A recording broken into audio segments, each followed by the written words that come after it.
मी उपोषण केलं आहे, काय कारण त्याचं? वागदरवाडी ते दगडसांगवी हा रस्ता मंजूर नसताना जोगदन कंस्ट्रक्शन म्हणून आहे, त्यांनी खोदला.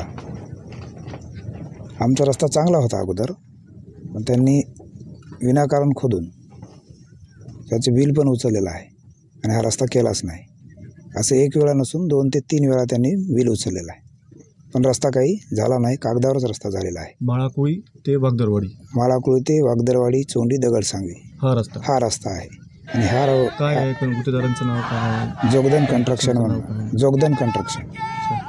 या संदर्भात तुम्ही त्यांना काही लेखी तक्रार दिली होती का? हो, दिली होती ना. आम्ही लेखी तक्रार पण दिली होती. PWD वगैरे नांदेडला जाऊन पण तिथे पण निवेदन दिलं होतं. त्यानंतर आपल्या माळाकुळला 361 हायवे रस्ता रोको पण केलेलं होतं.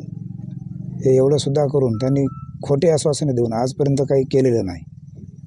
तर त्यामुळे मला शेवटचा पर्याय म्हणून आमरण उपोषणाला बसावं लागलं.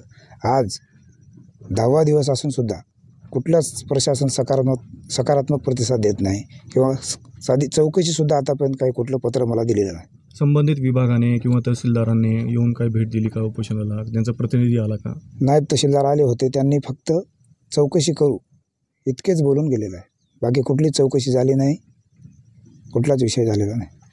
आता तुम्ही 10 दिवस झाले तुम्ही म्हणता उपोषण करत सुरू आहे, आमरण उपोषण असं आहे. कशी तुमची प्रकृती कशी आहे? काय वाटते तुम्हाला? काय जाणवतं का? आता माझी परिस्थिती म्हणजे मी उठू शकत नाही. उठलं तर थरथरी पोट दुखत आहे, बराच काही त्रास होत आहे. मला बोलता पण येत नाही आहे. पुढची भूमिका काय असणार आहे आपली? आता पुढची भूमिका जोपर्यंत मला त्या कंस्ट्रक्शनवर जोपर्यंत हे चुकीचं काम केलं त्याच्यावर गुन्हा दाखल होणार नाही तोपर्यंत मी काही माझं उपोषण माघार घेणार नाही. आपल्या मागण्या मान्य झाल्या नाही तर आपण काय करणार? तर शेवटी CE साहेबाच्या कॅबिनमध्ये जाऊन आत्मदहन करणार आहे. ठीक.